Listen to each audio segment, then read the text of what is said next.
Welcome to the Step Brothers Baseball Podcast with Tyler Ramatula and David Klein. We're two guys from different baseball backgrounds, the player and the fan, but both lifelong lovers of the game. We're going to speak to our listeners and each other everything baseball, from current events, life of a ball player, looking at the business of baseball, talking to players, coaches, and everybody in between on a weekly basis. So here we go. Welcome to our first podcast. You know, for two guys that spend probably 24 hours a day just thinking, breathing, eating baseball all day, but from different perspectives, it's probably a better use of time to kind of vent, and this is probably it. Yeah, and a quick backstory for both of us. We both met from our sons playing baseball together, and we've basically been together the last about 3 years or so, just playing either against or with each other. So we kind of met that way. We always started talking about baseball, realized how much of a fan that David actually is and how knowledgeable he was of, just baseball and a lot of the things that go into it. But we thought it would be a good thing for us to kind of talk together because we're constantly talking about baseball or anything that's happening.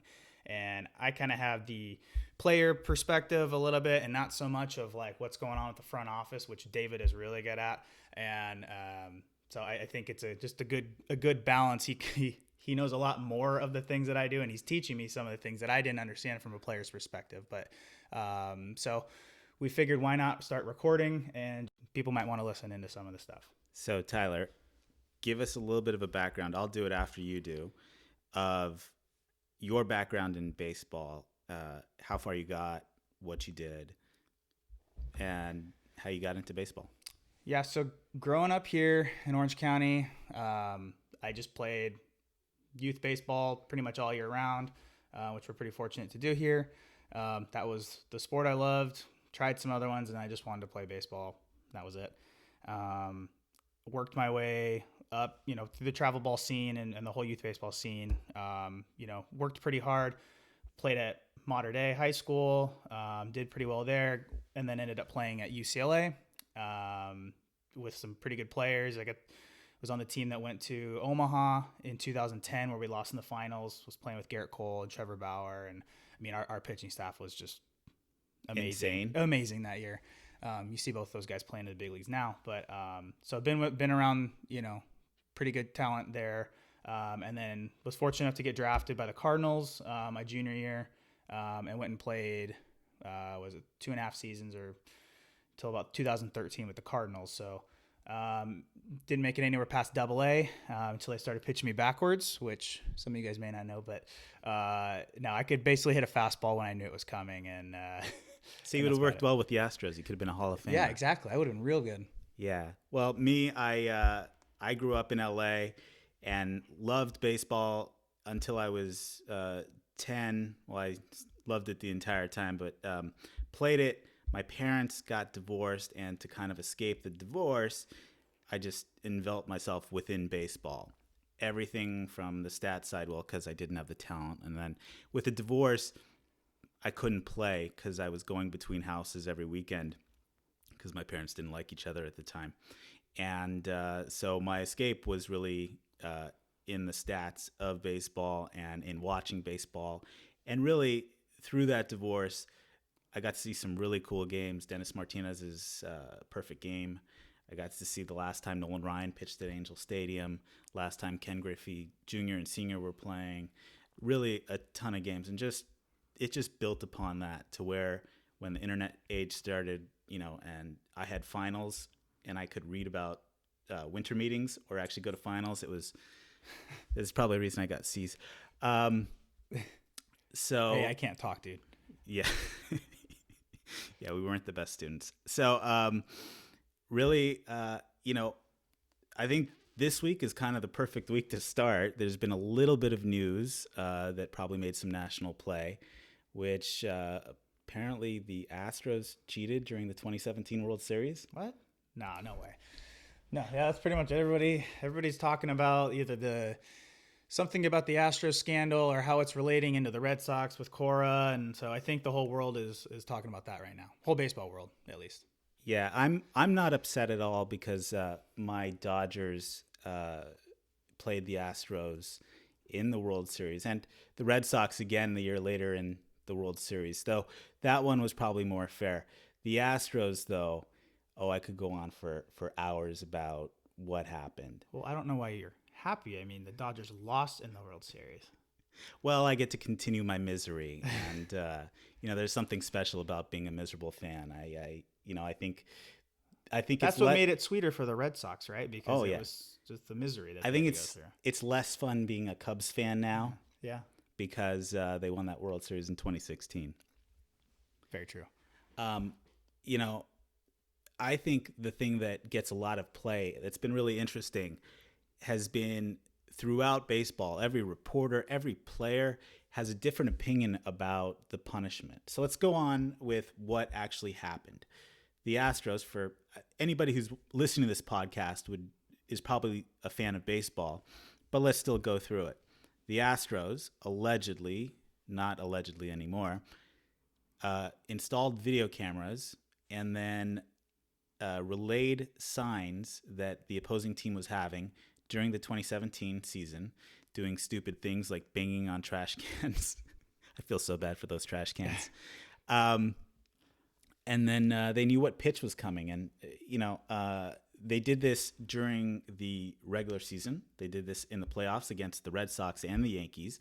And then they did this against the Dodgers. And having watched Game 5 of the 2017 World Series, it was really weird. It was almost, at the time, the game felt weird as a fan to watch because it almost looked like the Astros at the time knew what was coming. And now we know that to be the case.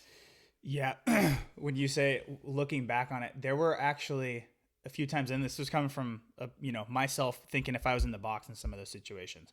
There was, I won't remember what exact game or what, but I know there was a crucial at bat that Bregman had where he sat on the slider. I can't remember who he was facing. He sat on the slider, punched it into the gap in whatever count it was. I was like, wow, that must be the separator into why I couldn't make it into the big leagues or one of the, I was like, wow. I mean, that for him to be able to be on that pitch when I was watching, it was just I was like, that must be separator right there.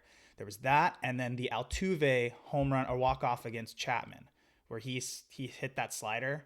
And, again, I was just thinking, well, that's why they made that next step up. That was the cutoff from Double-A up to the big leagues, and that was another separator right there. But coming back and watching back some of those things, yeah, obviously it's not proven that they were, maybe some of the players were using it or not. I don't know, but it certainly puts that in your head. Yeah. So what came out this week was the actual report that detailed what happened. What happened was, in a nutshell, Alex Cora, Carlos Beltran conceived a scheme to steal signs via camera and then relay that to batters. And batters, all of them, pretty much it sounds like Gurriel, Correa, Bregman, Altuve, use those signs to their advantage when they were at home. Did it say that, or just because I'm not always up to date, FYI everybody, I'm not as up to date as David is, but I kind of know what's going on. But did it list did it say they can't actually call out each player, right? Well, they interviewed all these players. It was a 9-page report that was just a summary, and but then it detailed out the punishment, and the punishment was a $5 million fine, which is pocket change for these billionaire owners of these baseball teams, and then 4 draft picks, first and second rounds for the next 2 years, and then the GM Jeff Lunau and AJ Hinch, the manager, were both suspended for a year. They were later fired by Jim Crane, the owner of the Astros. And the thing that is causing the most conversation is whether that punishment was adequate. So there are so many opinions about it. So yeah, I don't know. I've kind of gone back. I mean, I personally think it's a little light. Yeah, like you said, the $5 million is pretty much nothing to them. They lose their first and second round draft picks the next 2 years, which, I mean, would probably doesn't hurt them immediately, which I think I've heard some people say that's kind of a thing that should happen. Also, I mean, though they're going to be later in the draft because they were so well. So they're late first round, late second round draft picks. Right. And you could make the argument that Mike Trout was picked late in the first round. Oh, yeah. Walker Buehler. It's about Mookie Betts was the 4th rounder. Yeah. And so if you draft well, you could draft well in the 10th or 11th round. If you look at the Dodgers 2016 draft, they drafted Gavin Lux, who's a top 3 prospect in all of baseball. Will Smith was their later first rounder, who was a real contributor in 2019 to the Dodgers. Dustin May, I believe, was 4th round. They had like 3 or 4 other guys. Yeah. Tony Gonsolin is another contributor in 2019, 2020. So teams can do it. I think from my perspective, if you turn around the punishment, what owner wouldn't trade $5 million and 4 draft picks and be able to pin the blame on somebody for a World Series title? So, and we're talking about a scheme that was the most corrupt, player-driven scheme that we've seen since the Black Sox scandal in 1919. And 8 men were banned for life for it. And you look at Pete Rose on not a player-driven, that he was a manager at the time, he's banned for life. And to me, if you're going to give immunity to the players because the players' union is a lot stronger, you got to look at the organization. And personally, I would have stripped the title. Yes, but what is that really gonna do? Well, like, is that really a punishment if you say? I mean, I don't know. Well, that's probably my Dodger fandom coming out. But you look at Lance Armstrong in the record books. How many Tour de France's does he actually have that he's won? The answer is 0. You look they stripped all those. Yeah, they stripped all of them. You look at the NCAA sometimes, the Olympics. They don't hand it to the other guy or the other athlete. They just strip it. They strip it, yeah. I mean, I guess that's probably a fair. Yeah, and if you wanted to do an adequate punishment without stripping the title, I probably would have done maybe 5 years of the top 4 rounds of prospects. That would hurt. But as far as Hinch and Luna, do you think 1 year's is 1 year enough? That's where I kind of get into them. Like, is a 1 year suspension without pay going to be enough for these guys or for them? I think AJ Hinch. I think Hinch, yes. From what I had heard with how he had broken the monitors, he just didn't really do anything about it. Yeah, I think he failed, and for that he should be banned for a year. I think a year for him is appropriate. Yeah, Luna is very different.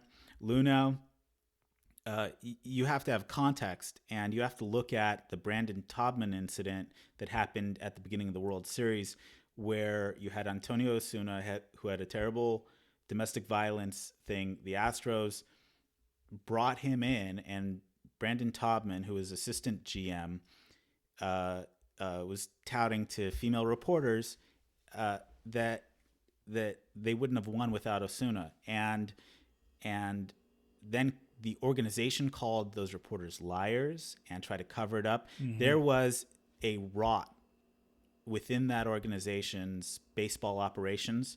Luna is the top. I think he should be banned for life. Yeah, he effectively is now, but MLB itself should have taken that step.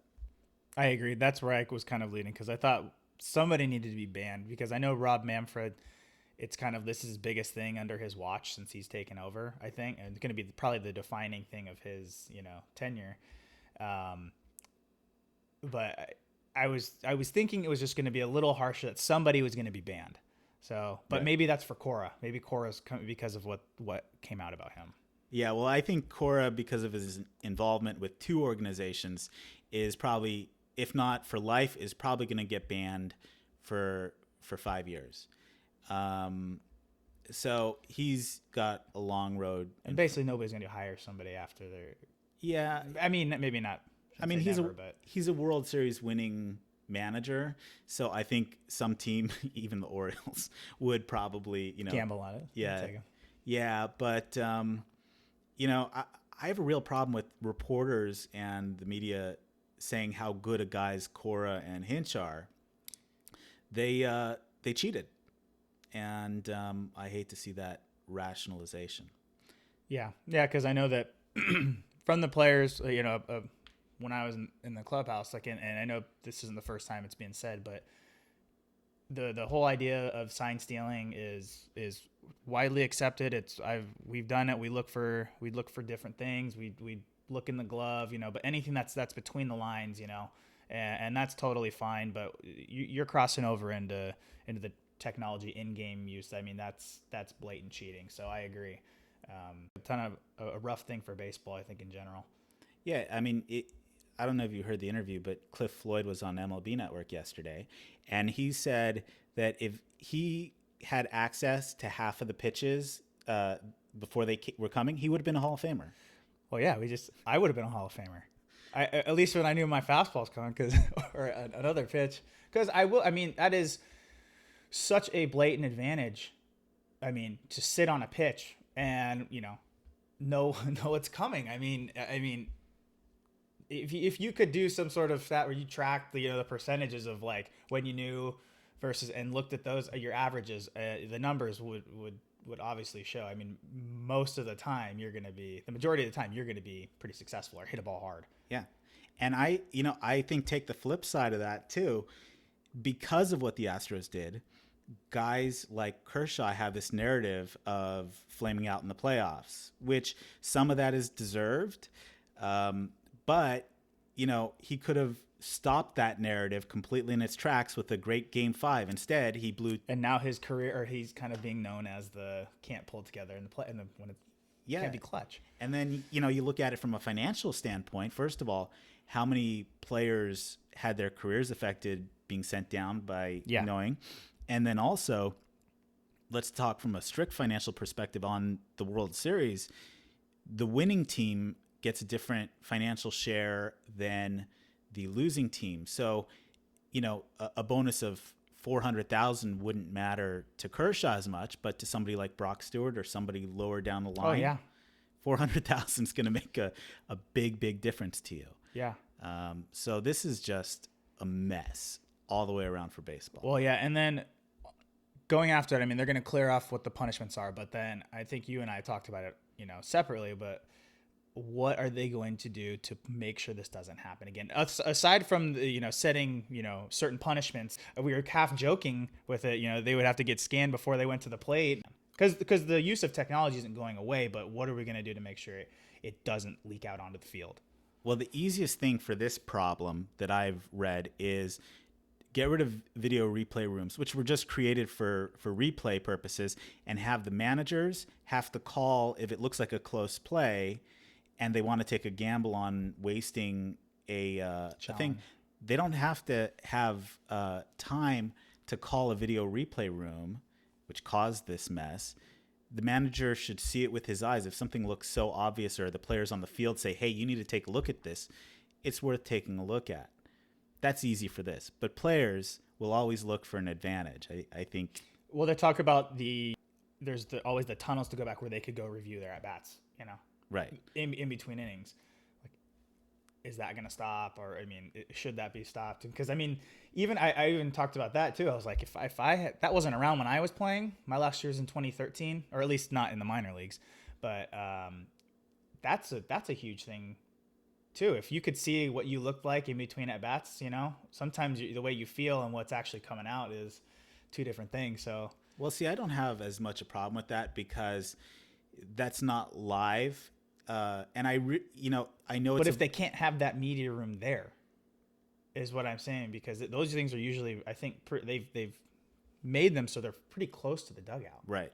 Yeah. Well, I actually think it's okay personally to look at your own at bats and review it right after because it's not live. And I actually, baseball is all, as you know, about adjustments from at bat to at bat, pitch to pitch. And I don't have a problem with people having information, but as long as it's not live. And that's the distinction with the Red Sox. They were looking at deciphering codes after it happened. The fact? Yeah. Okay. This might be a gray area, but so let's say they keep that room, you could go back. You can obviously still see the catcher's signs. Right. Right. Okay. Well, okay. Yeah. I guess this is still after the fact. So it's probably okay. Yeah. I think players need to step up their sign changing, how they do their signs more often. Or here's what I was going to say. But what if you can go back in and you could be watching that on live TV or not live, but the recorded, like you're watching your at bats. You can still see all that sequence. Then the next time somebody gets on second base, go back and relay that. Well, to fix that was actually fixed in the 2017 World Series. They talked to Alex Wood when this was really boiling over. And if you'll remember, it was Game 4, the Dodgers won. Alex Wood allowed one hit. I think Springer got a hit, a home run, I think. I mean, he hit like 50 home runs that World Series. He was MVP, right? Yeah. Alex Wood had a one-hitter through 7 innings.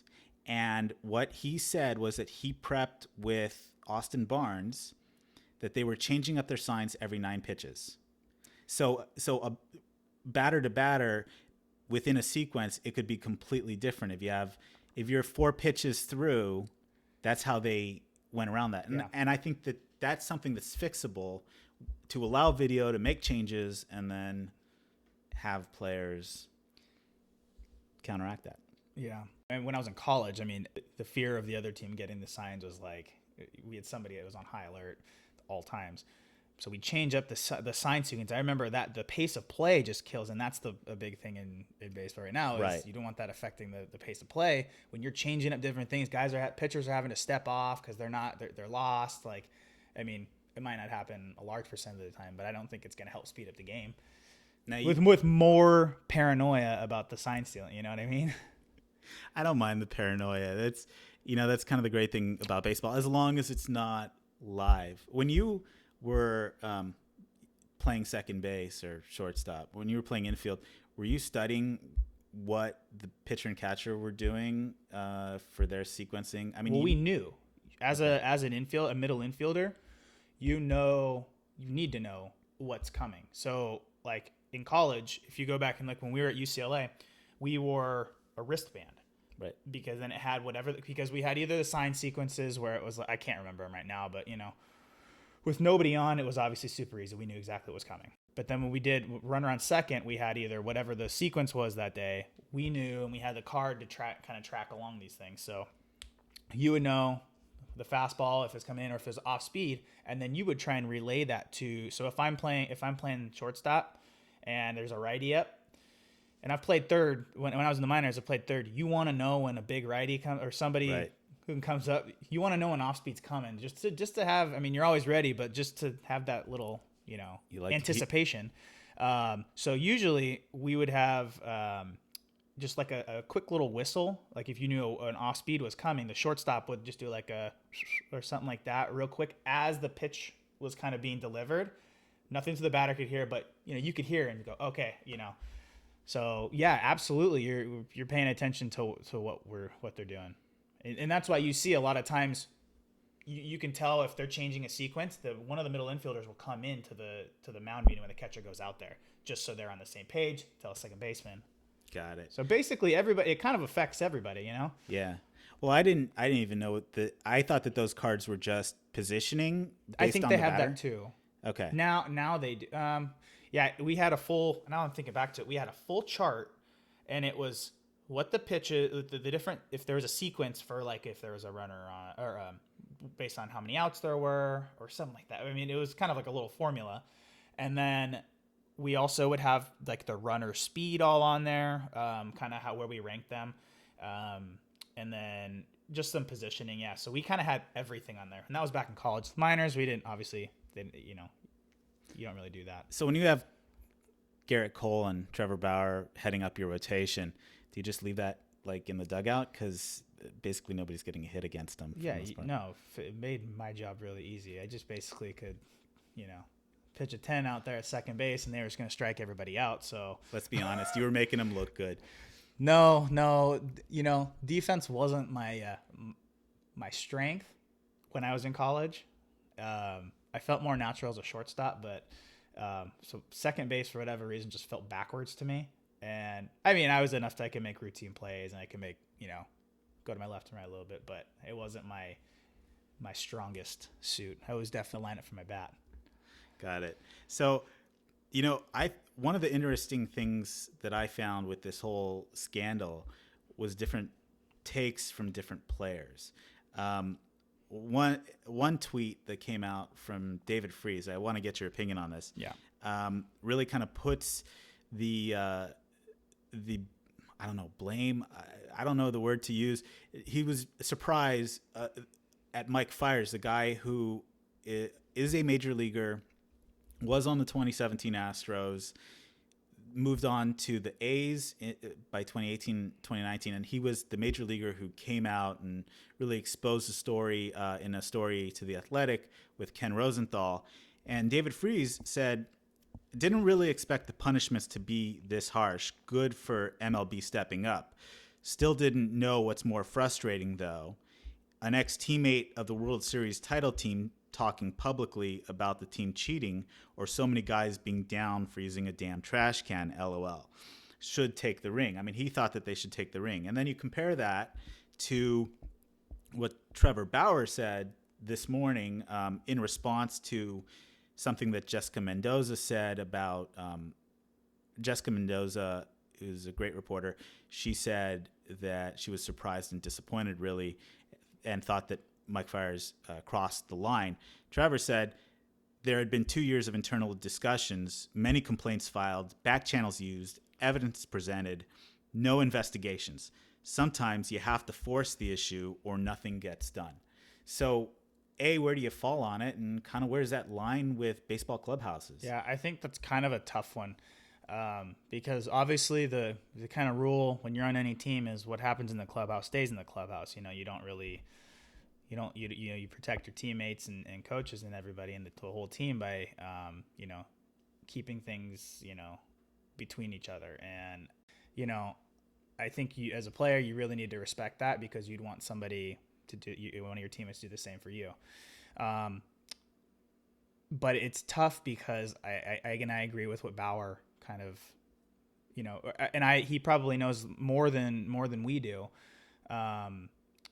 because I think it was so blatantly obvious. I think amongst the teams and the players, I think everybody knew what was going on from what it sounds like. Yeah, it sounds like it. And as a pitcher, I think you'd be pretty frustrated, every time and especially if you're in the AL West, like Fiers end up going to the A's and they're pitching together. And look, I mean, the A's did well, but, the Astros ultimately were on top. And so maybe it was time to kind of, throw keeping things in the clubhouse thing out to get this out. Because, I mean, it is, at the end of the day, it's blatant cheating. And people's careers are on the line. And there are probably pitchers that, like we said, were those fringe players and they didn't have a good outing or something against the Astros and then they didn't get a call back up. I think what Fiers did is acceptable, in my opinion. Yeah, I think, if Bauer is right and there were internal investigations and back channels and stuff used, clearly MLB didn't want to bring this to light. And it almost makes sense that the punishment was just enough to make this go away, but not actually dealing with the issue of technology. And that's kind of part of the problem. And I kind of get what you're saying about keeping stuff in the clubhouse. Maybe in college and the way MLB was before free agency, you had the same core of guys for years and years. But now you have guys getting traded or signing as free agents every year all over the place. You have so much movement within baseball. Well, I think you're still kind of bound to that even though you might not be teammates any longer and you're not in the same clubhouse, but you still, when you did share a clubhouse and you worked together, you still hold that information in. Well, he did. He just told the other MLB players and the press when he left. Yeah. So, yeah. I don't know, because I mean, I guess once you become an ex-teammate, you're always telling your teammate, like if you're facing a pitcher, you're like, hey, well, here's what he's got. You're always leaking some sort of, I guess, information. It's just at what scale are you doing it? You know? I mean, every scandal like this always gets exposed. Did these guys not think that they were going to get caught? I mean, or was the competitive advantage? See, so I was thinking about this after dropping the kids off school and on my ride back, I'm like, put myself in the shoes.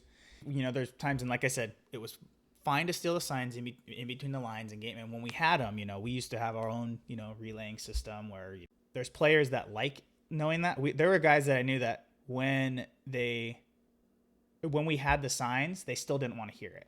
You would ask them before, you're like, hey, we either have the signs. Do you want them? Do you not? I was one of the ones who liked to hear it just because, that was. But then I'm thinking, if I'm a player in the clubhouse and somebody, and I know what's going on, it's going to be pretty hard to not want that at their level. I mean, I can't put it, I'm not in their shoes because I didn't make it to the big leagues, but, if I'm trying to make that my career, it's kind of, you get back to that steroid thing, Right. It's like when you get thrown multi-million If you're dollar deals, and it could change your career. It could set your family up and stuff. It's, some people are like, well, I'll just, some guys are like, I'll just deal with it and, take it. But then I'm going to be a pretty rich man. If I'm thinking that, I'm not going to put that past some guys. And if for myself, I'd be like, wow, it's a pretty easy advantage. So I don't know. Yeah. I mean, with the steroid era, it makes complete sense that if you're trying to set up your family, and your life for your entire life, and you've got you're Brett Boone and you are with Seattle, and you are a player that can make $1 million or $2 million a year, and then all of a sudden you go off in your free agent year and you get a 4-year, $40 million contract. Very big difference between $4 and $40 million. I can kind of understand why you would take steroids in a controlled environment for a year or two. But, the thing I guess I had the problem with was the guys in the steroid era, for the most part, didn't say everybody else who thinks we take steroids is nuts and crazy. But you had Verlander and you had AJ Hinch going, you guys are just conspiracy theorists. Nothing is going on. Like, just going out on Twitter, on other social media, just calling out people who were telling the truth. Yeah. That's crossing the line to me. That's a good point. But I was also, I guess the fear of them not getting caught, I think they probably did have the fear, because from what it sounded like, because once he came out with it, or I guess in 2017, after, you could see when you go to, you watch that playback. Right. And you're talking about Danny Farquhar, a pitcher for the White Sox. Correct. And he was hearing the trash can and called up his catcher. And he called up his catcher. Yeah. I've heard that they were really fearful about that, because then that was pretty obvious. I heard that I can't remember what report or what I was watching, but I've heard that the clubhouse or the dugout was a little fearful after somebody was onto it. And right. I think that's probably why it spread, because then in 2018, it seemed like they didn't. I don't hear anything about 2018, the Astros, about them using things, because I think they either changed what they were doing, or so they went to whistling, I think, or some other thing. So I think, to answer the question, yes, they were fearful that they were going to get caught. Yeah. So they tried changing up things, but yeah, I'm not bitter though. The Dodgers have a good team. They'll collapse in the playoffs. It doesn't matter. They're not going to beat the Yankees this year in the world. They'll meet in the World Series. Look, I'm not bitter at all with Garrett Cole going to the Yankees for. I read that there was an opt out and some buyout of that opt out that makes the whole contract 10 years and $360 million. I know you played with him. He deserves every penny of that, but that's still ridiculous money. Yeah, it's stupid money. But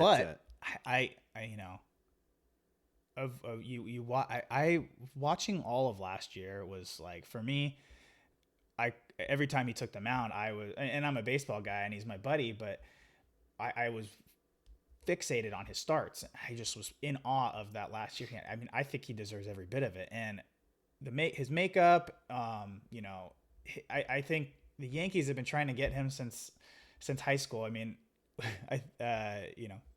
They drafted him out of high school, even knowing that he probably wasn't going to sign. Tried to trade for him. The Pirates didn't get it. The Astros went on that deal, and then the third time's a charm. So, yeah, and they have the money to do it. They have the resources to do it. So I think Garrett, played this one out the right way. I mean, Yeah, well, I see his think career. if he signed with them out of high school for whatever, I don't remember what they offered him, but whatever 1.2, 1.8, whatever it was. Or I don't even know if they made an offer. He says they didn't. They never made an offer, but who knows? Who knows? Who cares? I kind of see his career trajectory somewhat similar to the way Scherzer's kind of panned out, which would bode really well for the Yankees. In that Scherzer had a couple of couple of great years with Detroit, and where he really put it together. Won at least a Cy Young, I think, too. Was he with Arizona ever? He got drafted by Arizona, got traded, I think, for Edwin Jackson. That worked out well for the bad deal. Diamondbacks. And he really put it together. And then everybody thought it was kind of a ridiculous contract because he didn't have 5 or 6 years when the Nationals signed him to that 7-year, $210 million contract. But he's really panned out really well. And I think similar track where Garrett had a couple of years. He had one really good year in Pittsburgh, I think. 2015, he was 4th in the Cy Young. Right. And then the last couple of years in Houston, he's really put it together. And so I think it'll pan out. And I think you're right. The Yankees are going to be tough, especially against a weakened Astros team. And don't get me wrong, Astros are still very talented, but I think the turmoil that's caused by a new manager and new front office and what'll happen is going to affect them. So the Yankees probably have the clear road in the AL. Oh, for sure. I don't. Yeah, they're the favorite, and you always kind of pick that favorite, and they kind of don't pan out. But it's so hard for me to see with that lineup, that staff, them not panning out. That bullpen will shut down any game. Oh my God, it's going to be fun to watch. I hope Giancarlo Stanton comes back. He's a fun player. I mean, did you ever have a guy in college, at least in batting practice, that could yank it 500? Well, no. I tell you the story. My first time. So like I said, I never made it to the big leagues, but when I was in spring training, I got pulled up for one of the off the backfields of the minor league games for one of the big league spring training games in Roger Dean Stadium against the Marlins back when Stanton was on there. And you're just coming in as a a bench guy, obviously. So and you're filling in for the big league guys once they put in their 5-6 innings or whatever it is. So I get put in. I pinch run for Ty Wigington, and then go in. I think I scored or whatever, and then go in. I have to go play defense for the 7th, 8th, 9th. So I played those two, the 7th and 8th. I think I got a ground ball or two. 9th inning rolls around, and mind you, we're in Florida, but it's still packed, and it's packed with more Cardinals fans than Marlins fans at the time. And I don't know how many the whole, but it was packed, and so I'm pretty nervous. This is my first game, and I don't know why Stanton was still in the lineup. I don't know if he was DHing or something just to get at bats. Right. But it was the 9th inning, and they got a runner on, and it was we were up by 1, 2 outs, and I think like Juan Pierre was on second base, and Stanton comes up, and I'm playing third, and that was the most scared I've ever been on a field. I was playing as far back as I could, but my job as a third baseman with the runner, mind you, this is spring training, so the fact if we win this game or not means nothing. Right. But to me is the scariest moment, because my job was to basically keep if there was a shot, I have to keep it on the infield so that way they don't tie the game. Right. And then nobody wants to go to in spring training. So yeah, he just him walking up to the plate was the scariest thing. And is he just huge? He's monstrous. He flew out to right, and that was the most happy I've been, I think, coming off that field. We won the game, got out of there. I mean, coming off the bat, that's got to be like you're on the mound almost. So, and then he worked out, after I got drafted, I spent the off season up at UCLA. I was taking a couple of classes, but I was working out there. So I'd work out and hit at night. And we'd use that cage. It's a really nice facility. And one of the nights I went there, and it was just me and Giancarlo Stanton, just the two of us hitting. And he was hitting off of just a machine by himself. It was one of those automatic feeders. Right. And I'm telling you though, the sound off of his bat is like nobody I've ever heard. I mean, without a doubt, he is just a strong human being, and he's really fun to watch hit. He's one of the guys that I watch every time he comes up. And that 2017 when he won the MVP, and he mashed whatever it was, 59 home runs or something. Something like that. That was insane. Yeah, I mean, he's a fun player to watch. I was really hoping that the Dodgers would get him when he was clearly getting traded, but the Yankees at the time, they were able to figure it out, but the Dodgers really wanted to get under the MLB cap. And from a financial standpoint, it's really kind of worked out because Stanton's been injured the last 2 years. Yeah. But man, can that guy hit when he's on the field. Yeah, he's fun to watch. But then you turn around and keeping it with the Yankees, then you got Judge, who the biggest guys in baseball are hitting behind each other, you know. Right. Yeah, and they got DJ LeMahieu. Who else do they have in that lineup? Well, they have Gleyber Torres. They got let's see, Aaron Hicks when he's healthy. Right. Who's another outfit? They have Luke Voigt. They got rid of Voigt. They did? Or no, wait, Garrett got his number. Yeah, got his number. Yeah. Okay. Yeah. Gary Sanchez. Who's another one of their outfielders? I'm blanking. There's somebody else. Gardner is coming back for another year. But who am I missing? I don't remember. I'm not a Yankee fan. I'm sorry. I try to keep them out of my memory. You know, it's funny because I grew up around here in Orange County, obviously, and Angels was my default team that we rooted for and everything. But my parents always like, oh, we don't like the Yankees. So I kind of grew up with that, like, I don't like the Yankees either. Right. But now I'm like, dude, I love watching the Yankees play. I mean, they're a fun team. So, yeah, and that's kind of thing with baseball. Yeah, I remember I was going. You're a couple of years younger than me, actually 10 years younger than me. I remember I went to Cal State Fullerton, and we would go for fraternity rush stuff. We would go. I think it was like $3 seats up in the bleachers for the Angels because nobody was going prior to 2002. Yeah, and I just remember when they won it in 2002, and all of these fans that were lifelong Angel fans all of a sudden started showing up. Now, they've shown up for the most part since, but I remember a very different Angel stadium. Do you know how convenient it was that the first year my family got season tickets was 2002? So that's good. You're grandfathered in under the old kind of system. Yeah. Well, we were always fans, but that was the first year that we split amongst my my whole mom's side of the family. We got season tickets, and so I was at every single home playoff game that year. So you went to all the World Series games? Yep. Every playoff game. Was Spezio game here, 6, or was it in San Francisco? It was here. Yeah, game 6 was here.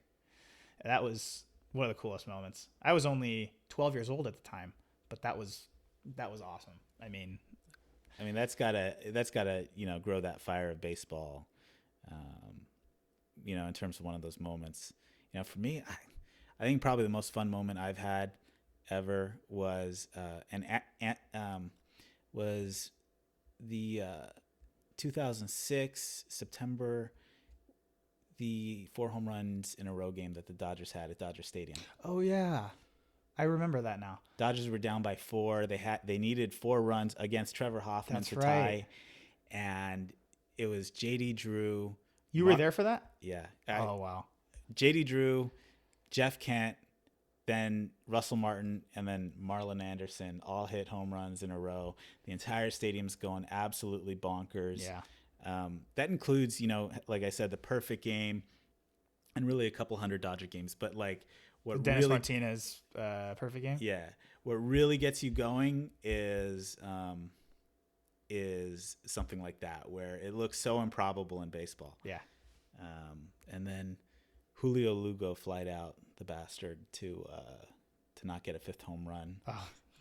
But the Dodgers walked it off on a Nomar Garciaparra 2-run home run. Dude, I loved Garciaparra when I was younger. I love Garciaparra now. He's a great reporter for the Dodgers now. I remember though trying to do I would try and imitate the batting glove thing, like when I got up and the toe taps. Yeah, he did have a complicated system, but yeah, he was a great shortstop. Yeah. Growing up for me, like in 90s baseball was like, or I should say probably like mid 90s and later is kind of where I really, like as a kid, As a kid, you've got grew up from that. Jeter We had Jeter, A-Rod, and Garcia Parra. and Miguel Tejada too. Yeah, but I didn't honestly follow him too much until he was with like the A's in 2002. He was MVP AL MVP in 2002. Yeah, and but to be a middle infielder, that kind of being what it is. With those three guys, I was like. So who was your favorite between all those guys? I went through like two phases. I went through like a Garcia Parra like early, or like I guess I can't remember what years, but I think he was who I really liked and gravitated to because he was number 5, and that was like my favorite number. And he was the best pure hitter of that group. I think he was better in his peak. A-Rod was probably. We're not gonna bring in the steroid thing, but I think. But then I switched over to Jeter because I just loved watching. So you went to Red Sox and Yankees. I did. Loyal baseball fan. Yeah, totally. Yeah, me, I'm just a fan of baseball. Yeah, totally. I grew up more in the 80s, and even though I was a huge Dodger fan, Tony Gwynn was the man. I mean, the ability to, I think there was a stat that Greg Maddux faced Tony Gwynn like 40 times, 41 times, something like that. Only player over like 10 at-bats where Maddux would strike somebody out. Tony Gwynn, 40 at-bats, never struck out against Greg Maddux. Really? He was just honestly the best pure hitter. You have Musial, you have Ted Williams, and you have plenty of guys down there. He's probably top 5 to 10, somewhere in that range. And he was just awesome, even though it was opposing team to watch hit. Yeah, I go back and look at every now and again I go back and I look at stats of some of the greats, and Tony Gwynn is one of those guys where you look and just, I mean, obviously he didn't have power, but that guy knew how to handle the bat. I mean, I think there was this conversation that he had where I think there was a rain out and he was talking to an opposing pitcher, and he said, after this rain out, I'm going to hit an oppo double down, based on the way you pitch. And the next time that they made the game up, he hit an oppo. I believe it. And that's the real separator, taking away the cheating that we had earlier in this podcast. That's the real separators of the greats that, can kind of do that. Yeah. Some of the 90s the numbers are obviously inflated, late 90s. But Tony Gwynn was one of those that obviously didn't partake, but yeah, he was consistent, and you just knew that he could hit. Right. So, I know you have a lot of good baseball topics that we should probably cover. But let's talk about the second biggest story this week, which is Gabe Kapler peeling the chicken nugget. I saw that. That's the most disgusting thing I have ever heard. Were there any weird baseball trends that you would have when you were playing? Well, like trends along those lines. No. Well, let's clarify for maybe somebody who hasn't heard. Gabe Kapler, who is this health nut, insane body shape at, I don't know how old he is. Sorry, Gabe, but like 50-ish. And he's got this weird habit of going to McDonald's, getting 40 chicken nuggets, and then just peeling the skin off of them because he wants no carbs. Well, to clarify, I think it's only when he's forced to go to McDonald's. Right. Because I think he's such a, right. Health nut, right? Yeah, okay. Well, yeah, but in the minors, obviously, there's no secret. Sometimes that's the only place that you're going to, your bus is stopping, and there's either it's either a gas station or then there's a McDonald's in there. So you're kind of forced into eating fast food a lot of the times. And yeah, I'd probably just eat the whole nugget. And I wasn't that strict, but I knew guys that were, guys that either just, it seemed like the guys that I watched that were really healthy. I mean, they would like bring their food, were they like the high round guys who had the money to do it. You know what I mean?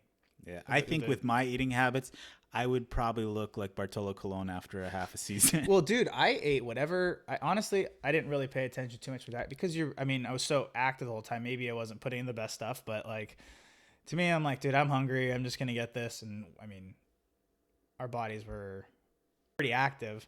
It is a weird concept to me that MLB teams will invest, let's say for each team between bonuses and whatnot, 5, 7, 10 million bucks on the players in a team, and then not really feed them or create a food thing where these players are going to be creating hundreds of millions of dollars in value, something better than McDonald's or Oscar Mayer hot dogs, which I'm sure or ramen noodles, which I'm sure you had a couple of times.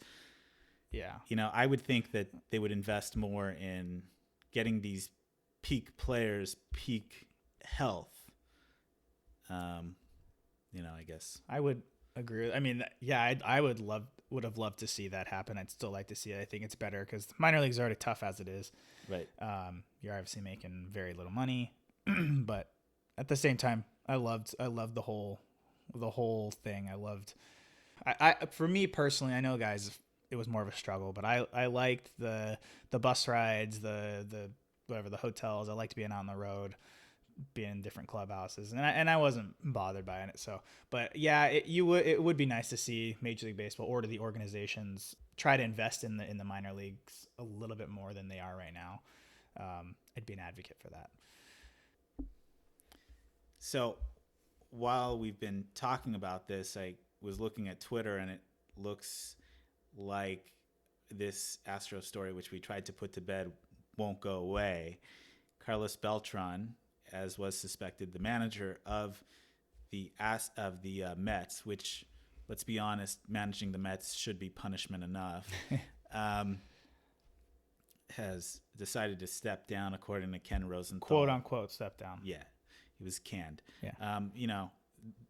The Astros did what they had to do. The Red Sox did what they had to do, and clearly the Mets had to do what they had to do. This stain just can't be. So, I mean, is that right? I just think it's funny, or not funny, but it's crazy for a guy to be fired before he's ever managed a game. Well, but it would be a very Mets thing to do. Yeah.